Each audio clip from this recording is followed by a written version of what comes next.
Doug Gucker from the U of I Extension is here for Ag Answers this morning. Good morning, sir. Good morning, Aaron. So we had a later than normal planting season, as we all know. Normally, I think we'd see harvest in full swing at this point. Not really happening yet. So how are the crops doing?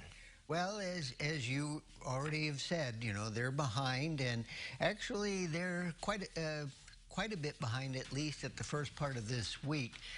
Typically, by this time of the year, as you mentioned, we'd be in corn harvest, and now there hasn't been anyone really start corn harvest. They haven't even taken out the ends of the fields to help the fields dry. None of that's taken place.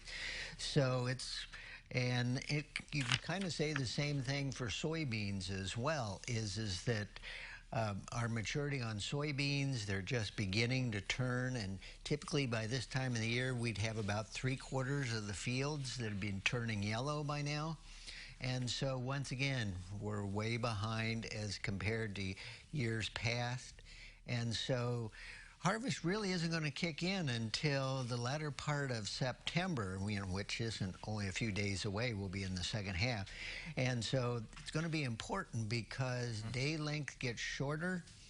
People who use country roads to commute back and forth to work or shortcuts to get places, they're going to be running into big equipment after dark. And so this is going to be something that you're going to have to be aware of. Sure. So that's what we're looking at right now is a chart comparing last year to this year. How do they kind of stack up? Well, and as you can see on that chart, this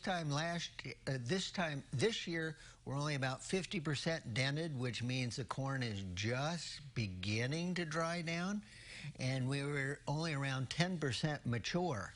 Where last year we were over 50% mature, which means you were beginning to see corn, corn was being harvested.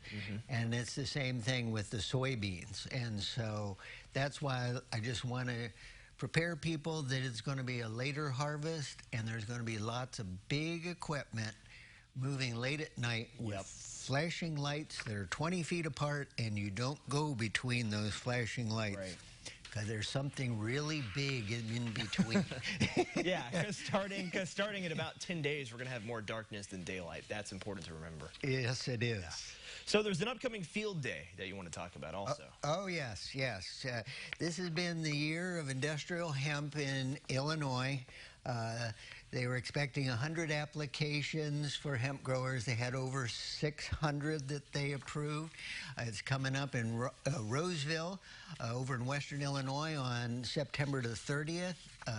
Philip Alberti, one of our extension crops educators, along with Andy Huston of American Hemp Research, are going to be leading this. And so it's going to be a good opportunity for people who are interested in possibly growing industrial hemp, particularly the CBD variety, to go over and see how it's done correctly, learn what they can do better, and there's a lunch involved, and registration is necessary. So where do we go to do that? You go to go.illinois.edu/field day, all one word, and you can see it right there on the screen. Got it. And as always, how do people get in touch with you, Doug?